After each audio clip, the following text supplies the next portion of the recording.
اعوذ باللہ من الشیطان الرجیم بسم اللہ الرحمن الرحیم۔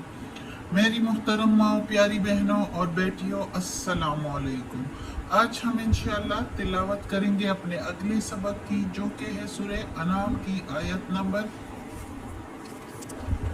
102۔ یہ ہے 102، 103 اور 104۔ انشاءاللہ کوشش کریں گے کہ یہ پڑھیں، یعنی کہ آیت نمبر 102، 103 اینڈ 104 انشاءاللہ۔ تو چلے شروع کرتے ہیں آج کا سبق، لیکن شروع کرنے سے پہلے بیل کے آئیکن کو پریس کریں اور چینل کو سبسکرائب کریں تاکہ اگلی ویڈیو آپ کو آسانی سے ملتی رہے، اور ہو سکے تو شیئر بھی کریں تاکہ زیادہ سے زیادہ لوگ دیکھیں، آپ کو بھی ثواب ملے اور مجھے بھی۔ تو چلے شروع کرتے ہیں آج کا سبق۔ اعوذ باللہ من الشیطان الرجیم بسم اللہ الرحمن الرحیم۔ ذالکم اللہ، یہی ہے اللہ،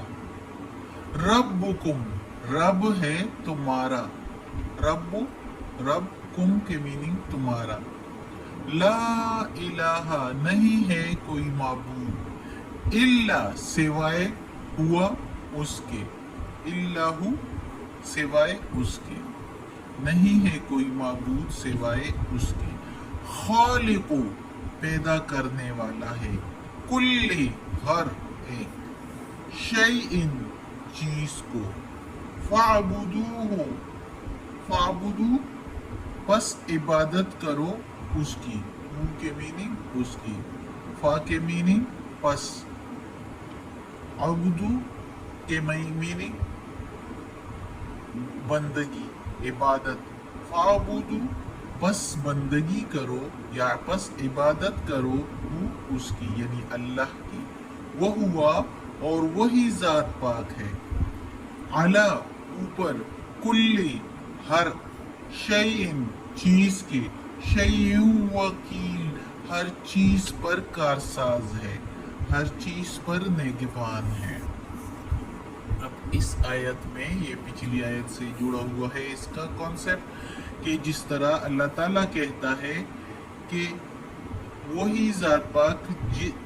جس کا وہ ایک ہی ہے، جس کے ساتھ کوئی بھی شریک نہیں ہے، اس نے ہی نئے سرے سے یہ دنیا بنائی ہے، اس کی نہ کوئی اولاد ہے نہ ہی کوئی بیوی ہے، اور وہ ہر چیز کو بنانے والا ہے اور ہر چیز کا علم جاننے والا ہے۔ پھر اس آیت میں اللہ تعالیٰ کہتا ہے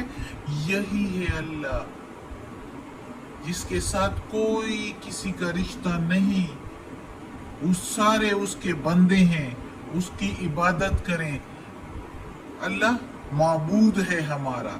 اللہ تعالیٰ کہتا ہے وہی ہے تمہارا پالنے والا، رب ہے تمہارا، رب کے میننگ پالنے والا،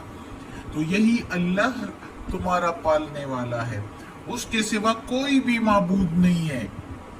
اب یہ بار بار کہا جا رہا ہے قرآن مجید میں، اللہ تعالیٰ کہتے ہیں کوئی بھی معبود نہیں ہے،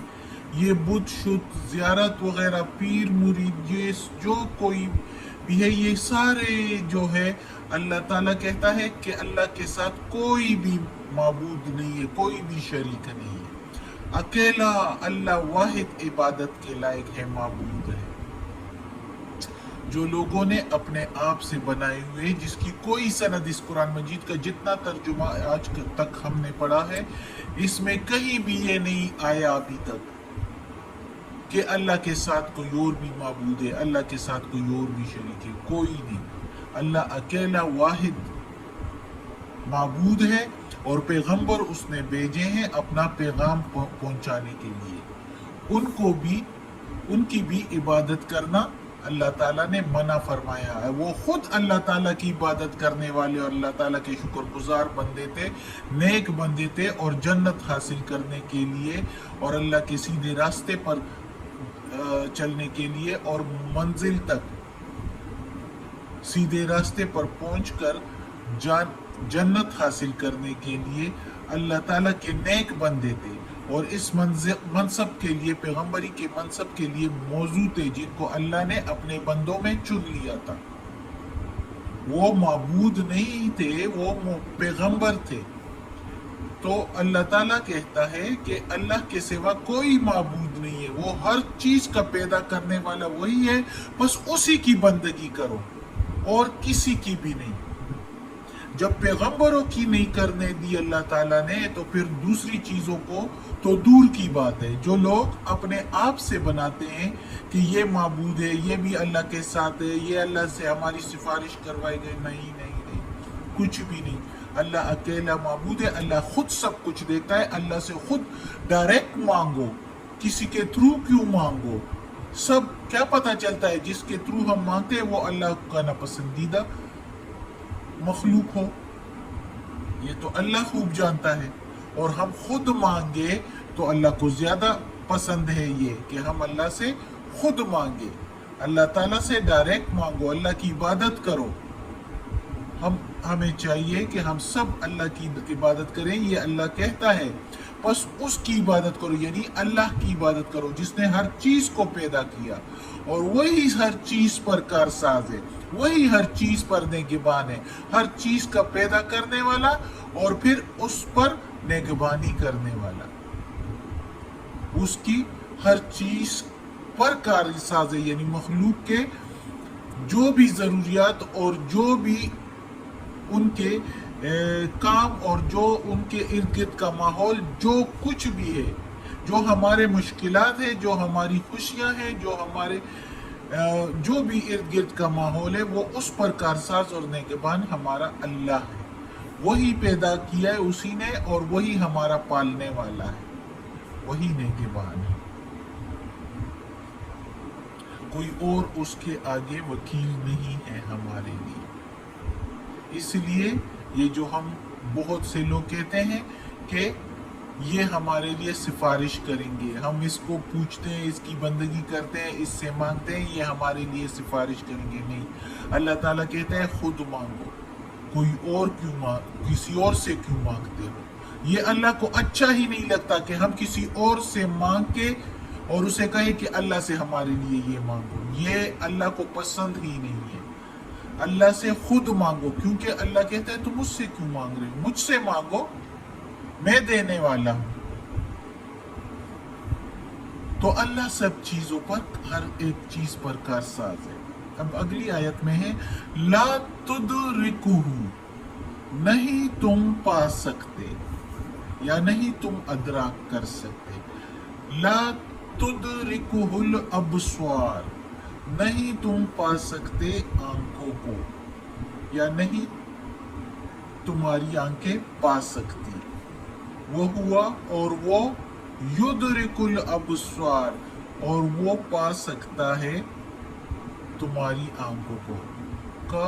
کے میننگ تمہاری آنکھوں کو، اور یعنی نہیں تم پا سکتے یا نہیں تم ادراک سکتے،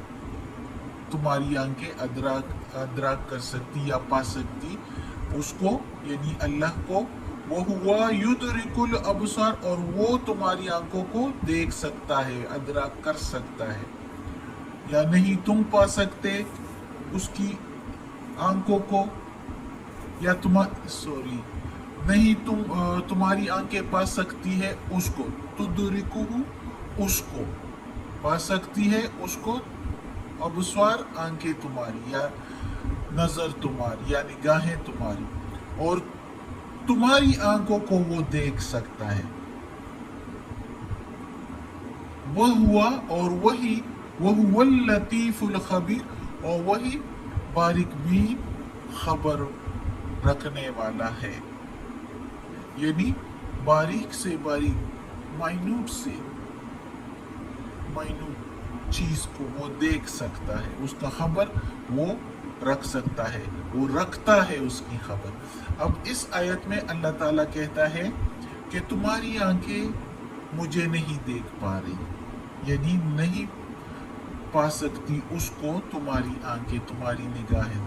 تمہاری آنکھیں مجھے نہیں دیکھ پا رہی، لیکن میں دیکھ سکتا ہوں تمہاری آنکھوں کو، تمہاری نظر کو، تم کو، ہر چیز کو۔ وہ بہت باریک بین ہے، وہ باریک سے باریک وہ چیزیں جو نظر نہ آنے والی ہے ہماری آنکھوں کو، اللہ تعالیٰ کو وہ بھی نظر آتی ہے جو ہم مائکروسکوپس وغیرہ سے دیکھتے ہیں۔ تو اللہ کو وہ بھی نظر آتی ہے، سب کچھ کا علم ہے، وہ باریک بین خبر رکھنے والا ہے۔ تو اللہ تعالیٰ کہتا ہے کہ تمہاری آنکھیں تو مجھے نہیں پاتی، لیکن میں پا سکتا ہوں تمہاری میں دیکھ سکتا ہوں تمہاری آنکھوں کو کہ تمہاری آنکھیں، تمہاری نگاہیں کیا کر رہی ہے اس دنیا میں،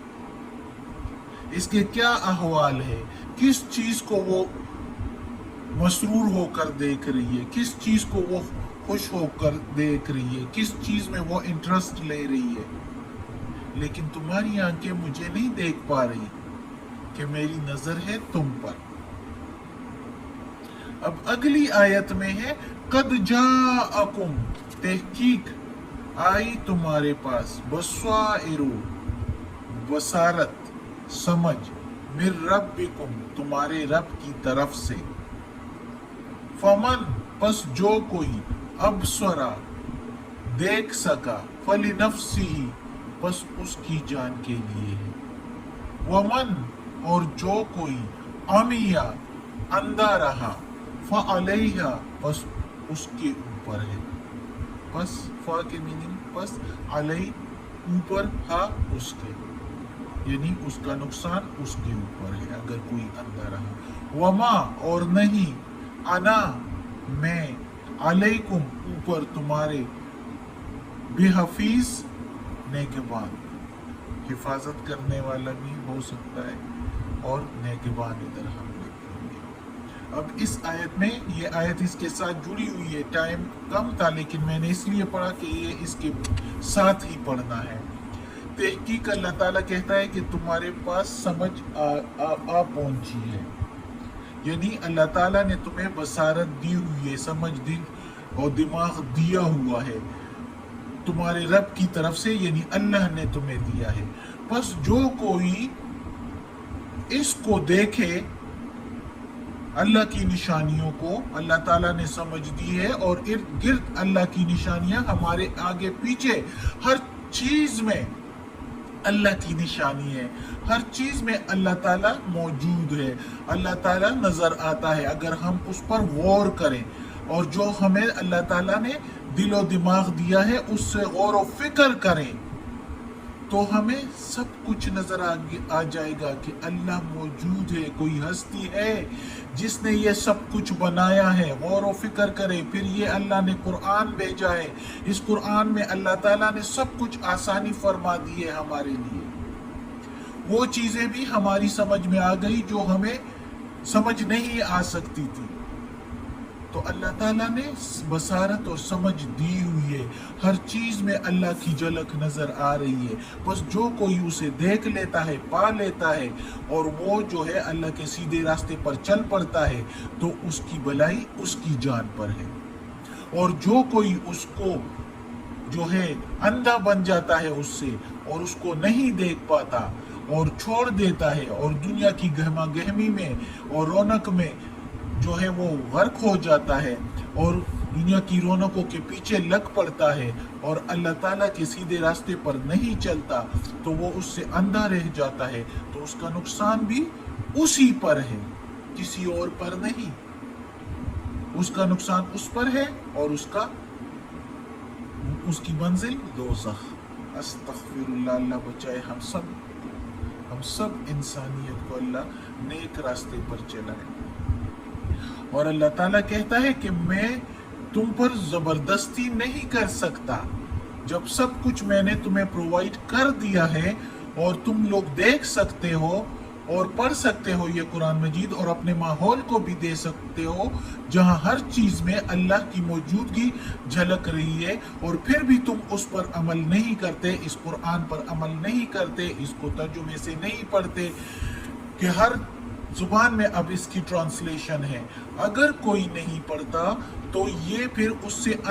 خود ہی اندھا رہ جاتا ہے، خود ہی اندھا رہتا ہے، جان بوجھ کر وہ نہیں پڑھتا، تو پھر اس کا مطلب ہے کہ وہ اندھا رہ گیا، اور اس کے اندھے رہنے کی اس کے خود اپنا نقصان ہے۔ اور اللہ تعالیٰ کہتا ہے میں زبردستی نہیں کرتا کسی پر،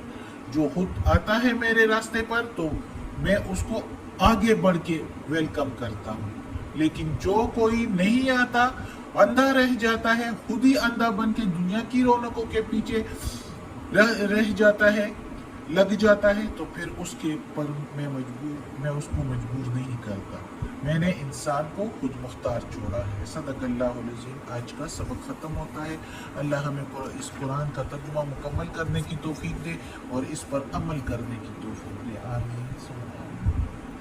اعوذ باللہ من الشیطان الرجیم، بسم اللہ الرحمن الرحیم۔ اللہم صلی علی محمد وعلی آل محمد کما صلیت علی ابراہیم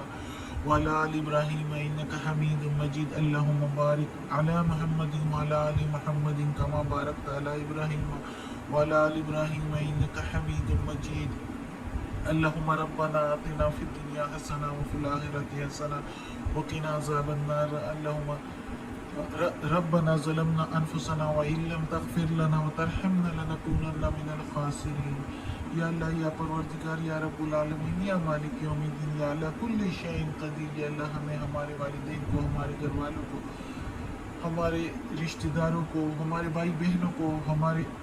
رشتہ داروں کو، کل مومن مسلمانوں کو یا اللہ جنت فردوس میں جگہ عطا فرما، دوزخ کے عذاب سے بچا، قبر کی سختی اور وقت رضا کی سختی آسان فرما۔ یا اللہ یہ قرآن مجید کی تلاوت کی ہے، اس میں کوئی غلطی ہوئی ہو، زیر زبر پیش تلفظ کی، ترجمے میں، تفسیر میں، تو یا اللہ معاف کر دے۔ یا اللہ تو غفور الرحیم ہے، رحمان اور رحیم ہے۔ یا پروردگار، یا رب العالمین، ہمیں عافیت والے معاملات دے اور ہمیں اپنے نیک اور صالح لوگوں میں شامل کر دے، آمین ثم آمین۔